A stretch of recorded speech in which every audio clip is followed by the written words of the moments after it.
Hey veterans, Brian Reese here, the VA Claims Insider, coming at you live from Austin, Texas.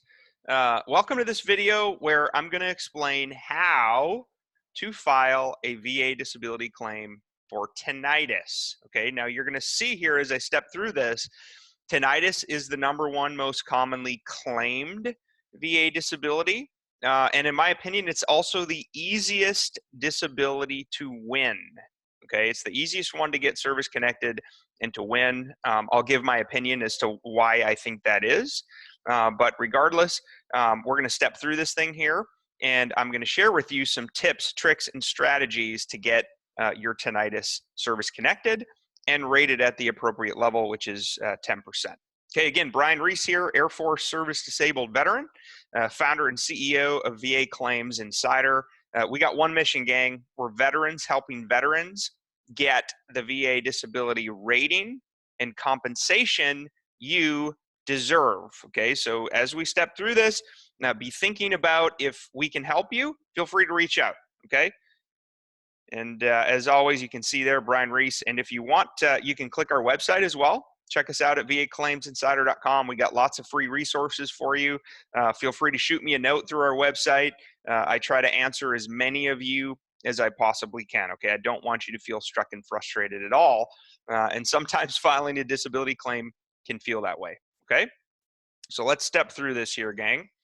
All right, so the bottom line, #1, is are you even eligible under the law? Okay, you've got to prove these three things. All right, so #1 is you must have a medical diagnosis of tinnitus. All right, and tinnitus, all that is, gang, is it's a ringing in the ear, a buzzing in the ear. You can call it ringing in the ear syndrome. You can call it whatever you want.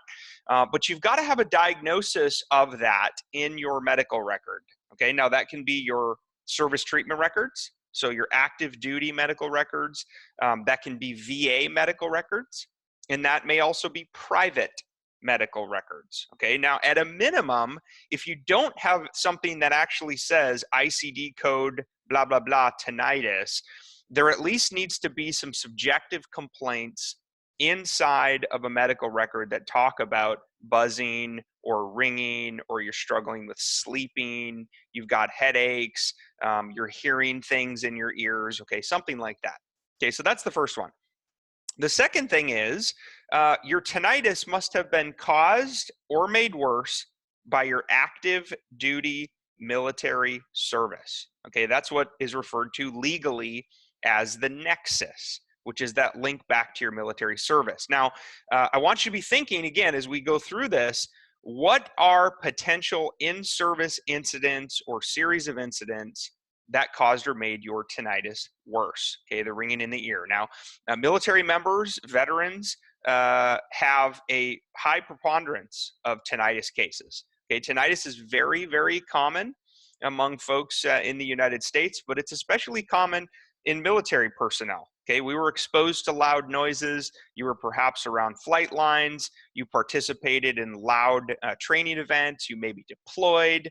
Perhaps you were in a car accident. Okay, there's lots of different things I think that make veterans more predisposed to tinnitus than normal civilians in our population. Okay, but bottom line is there's got to be a nexus, and there has to be that clear link back to your service. And the third part, you must have persistent and reoccurring symptoms into the present day. Okay, that's what we call severity of symptoms at VA Claims Insider, gang. And you'll see I put in there, do you have evidence?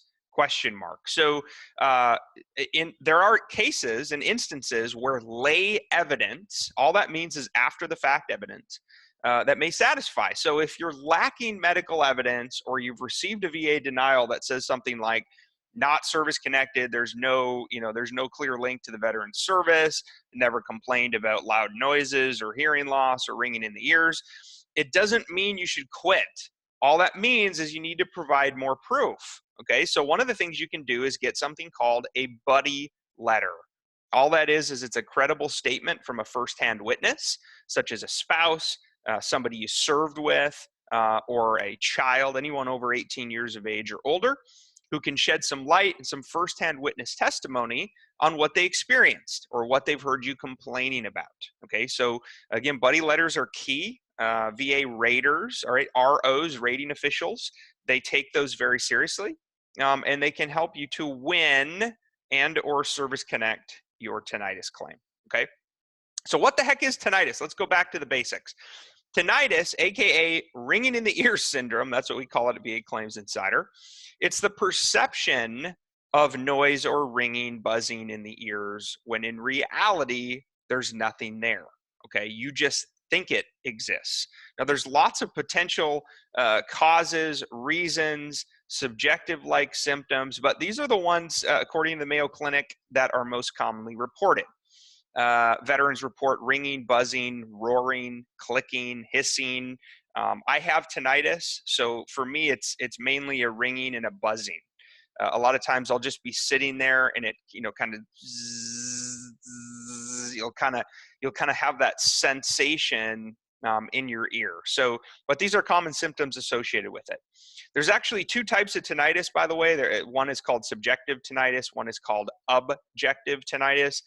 Subjective tinnitus is the only one I'm talking about here because that's the by far the most common, especially in veterans. Okay, now it's usually caused by some type of an ear problem in the outer, middle, or inner ear, but it also could be due to the auditory nerves or part of the brain that interprets signals. Okay, and again, that's right from the Mayo Clinic. That's not my own. That's right from the Mayo Clinic. Okay.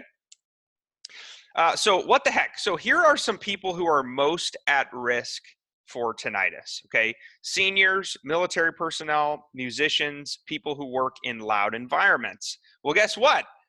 Okay, we might qualify under all four of those. I do sing and play guitar, so I'm a musician. I'm not a senior yet, but I will be someday. But I am former military, so active duty military personnel. And I used to work in loud noise environments, although I don't anymore. Okay, so again, why are military people most exposed? I'll talk about that here in a minute, but I wanted to show this pretty shocking stat here. So yeah, say what, Ryan? So according to the VA's FY 2017-2018 report to Congress regarding VA benefits and compensation, tinnitus was the #1 most commonly claimed disability for all veterans. All demographics, it doesn't matter whether you were in combat, non-combat, it's the #1 most commonly claimed disability, period, end of story. And hearing loss was #2. Again, you heard me talk about this at the very beginning. I believe tinnitus is the easiest disability to win and get service connected. The main reason for that is it is very subjective. You either say it and you have it, or you don't, okay? So be thinking though, remember I talked about in what do you need to have legally in order to win your tinnitus claim and get it service connected and rated? There has to be that link back to your active duty military service, which is referred to as the nexus. So here are just 4 possible examples. Again, these are my own. These are very common. These are things that we hear a lot at VA Claims Insider. But example 1, all right, maybe you were in the Air Force and you worked on the flight line as an aircraft engine mechanic. And of course, you didn't always wear hearing protection. Okay, so that's an example of a veteran who is more likely than not to have tinnitus. A second example here, perhaps you're in the Army, you deployed in support of OIF, Operation Iraqi Freedom, and you were exposed to explosions, gunfire, IED attacks, rocket attacks, whatever, some type of loud noise. Helos, maybe you choppered around the country, things like that, okay? Example number 3, sorry for my typo there, perhaps you were in the Navy and you experienced head trauma from a car accident, okay? Again, what you're looking for is a link back to your service. Example 4, you were in the Marine Corps, you were exposed to loud noises during various training environments, screaming, yelling. Maybe you worked as an instructor in the Marine Corps, okay? And of course, you're not going to wear hearing protection in those types of environments, okay? So again, these are possible links to service connect your tinnitus claim, okay? Again, now this is right out of the law, okay? You can Google right now, ECFR, Title 38, Part 4, the schedule for rating disabilities. It's under code 6260, and it's classified legally under the law as tinnitus recurrent. Now I added in there subjective or objective. Those are the 2 types of tinnitus. But for veterans, you're really looking at subjective tinnitus. Okay, now there's some notes there as well. I'm not going to go through all of those. But the bottom line is tinnitus is rated at 10% or nothing. All right, there is no 0% rating, and there's nothing more than 10%. The highest and only rating you can have for tinnitus, which is the ringing in the ear, is 10%. Okay? So evidence requirements. You might be sitting there going, all right, Brian, got it. I have tinnitus, or I've been denied tinnitus. How the heck do I go about getting it approved? I think you need to make sure that you have a medical diagnosis of tinnitus, or at least that you've reported subjective symptoms to your doctor. All right, things like ringing in the ears, hear buzzing. When I lay down, I have this disturbance in my head. Hey, my tinnitus causes me to have headaches. Whatever, you need to at least have something documented in a medical record. Okay, it does not have to be your active duty records, but it needs to be on some kind of a medical record. Okay, you also need to be thinking about what are the in-service stressors that cause service connection. You heard me talk about that. You worked on a flight line. I was deployed to a combat zone. I'm a Vietnam veteran. I was around gunfire. I was in loud training environments without proper hearing protection. I used to work on a gun range, okay, something like that. Where I see a lot of vets go wrong here is, remember, the longer you've been out of service, the harder it is to prove service connection, all right? So if you've been out of the service for 30 years and you never complained about hearing loss or ringing in the ears or tinnitus while on active duty, you got out, it's now 30 years later, and maybe you were a musician or are a musician, or perhaps you were a police officer or a fireman, okay? In those types of situations, the VA compensation and pen examiners are very likely to pin your tinnitus on something else. Hey, you know, this guy's been out of the service for 30 years. He worked as a police officer. You know, it's less likely than not, all right? Or maybe his tinnitus was due to something that incurred in his civilian career after he left the military, okay? Don't let that happen, all right? So make sure you write a testimony about how and when your hearing loss and your ringing in the ears began, okay? Medical evidence of symptoms. So you might want to get something called a disability benefit questionnaire completed for tinnitus. So you can Google that right now, DBQ for tinnitus. You can have any medical provider fill it out who meets the criteria, okay? Medical nexus letter, if you need one. Again, if you've been out of the service more than a year, I highly recommend you consider obtaining what's called a medical nexus letter.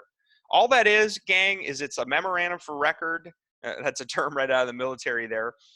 Written and signed by a medical professional who can shed some light on how they know you, the diagnosis, your symptoms, how your tinnitus is affecting or limiting your life, and then in their medical opinion, the likelihood that your tinnitus was caused or made worse by your active duty service. So they may say something like, in my medical opinion, it's more likely than not, or it's at least as likely as not that the veteran's tinnitus was due to their military service, okay? And again, as always, I highly recommend you write a statement in support of a claim for tinnitus, okay? Talk about the diagnosis, tinnitus recurrent, talk about how you think it was due to your service, talk about your symptoms and limitations, and how it's affecting your life, okay? Then you heard me talk about lay evidence. Again, all it is after the fact evidence. That's what I mean when I talk about a buddy letter, okay? So it's a credible firsthand witness testimony of somebody who knows you and or served with you, who's 18 years of age or older, who can shed some light on your condition. Now, again, if the medical evidence is at all lacking here, I highly, highly, highly recommend at least one buddy letter, okay, preferably 2 or 3. Now, don't forget, gang, as well about tinnitus as secondary disabilities, okay? So the following conditions have been medically linked to potentially cause or make tinnitus worse, okay? Meniere's disease, that's also a separate category under the law. Meniere's disease is a much more serious form of tinnitus. It causes vertigo, and it's much more serious. So if you have Meniere's disease or you think you have it, go get a diagnosis. But perhaps if you've got Meniere's disease already service connected, you could file Tinnitus Secondary. Okay, depression and anxiety, PTSD, TBI, hearing loss, TMD, high blood pressure, and head and neck conditions, these are all linked to tinnitus.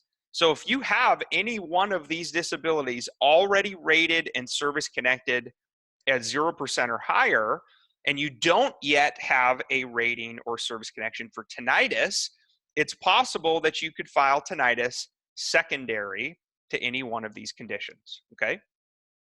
What the heck should you be doing right now? If you're hearing my voice, you're like, all right, I have tinnitus. What do I do?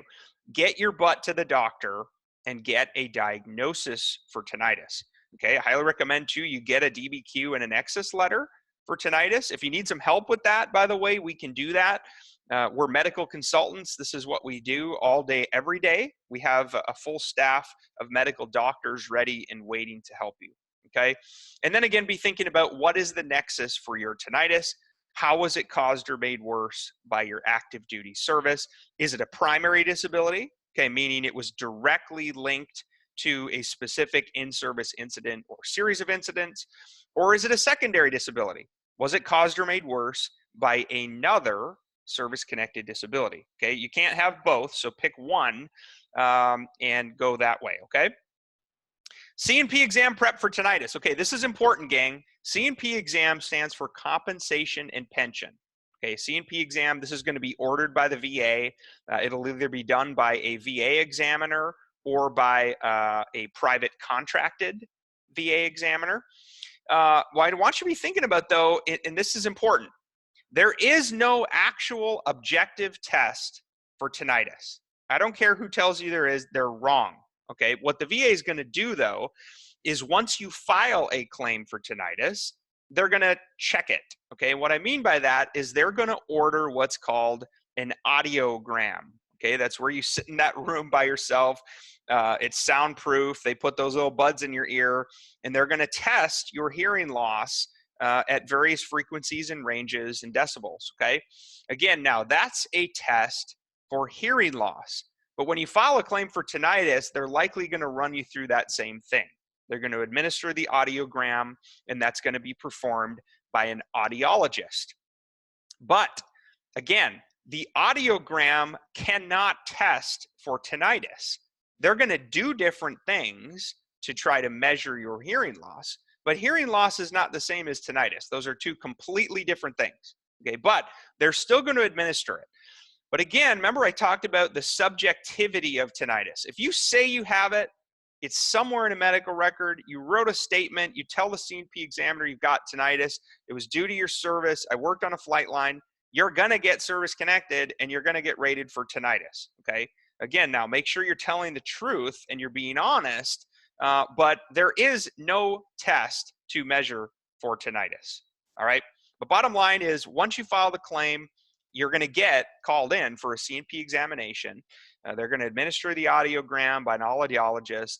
And number one, bottom line, you've got to know what's in your medical records, active duty records, VA records, or private records, okay? Review a DBQ, all right? If you do get a disability benefit questionnaire, review the evidence, review what the doctor wrote and what they checked. I highly recommend you review the ECFR. Do not have your best day, okay? Be uncomfortably vulnerable. What I mean by that is tell the examiner everything going on with you. If your tinnitus causes you to have sexual problems, headaches, vertigo, depression, anxiety, all right, any of those types of things, make sure you're telling them what's going on so that that gets documented in your record. And again, you got to know your true story cold and potential in-service stressors that caused or made your tinnitus worse, okay? Again, if you need some help, gang, that's what we do, all right? Veterans helping veterans get the VA disability rating and compensation you deserve. We have a full medical staff ready and available to assist. If you need more medical evidence to get your service, your tinnitus service connected, we can get you a DBQ, we can get you a Nexus opinion, and we can document your severity of symptoms, okay? Again, if you need some help, we got a free 3-step intake set up there. Go to VAClaimsinsiderelite.com. Again, you need some help with your tinnitus claim or any claim for that matter, complete our free 3-step intake at VAClaimsinsiderelite.com. insiderelite.com. Okay? All right, gang. As always, thank you very much for your service. God bless you and your family. Brian Reese here, founder and CEO of VA Claims Insider, coming at you from Austin, Texas. I'm out. And again, thanks for your service, gang. I can't say that enough as a fellow vet. I understand you. I understand your frustration. Our whole team does. And I really, really do appreciate you and your family and your service and sacrifice to our country. Okay, gang? We'll talk to you very soon. Bye-bye.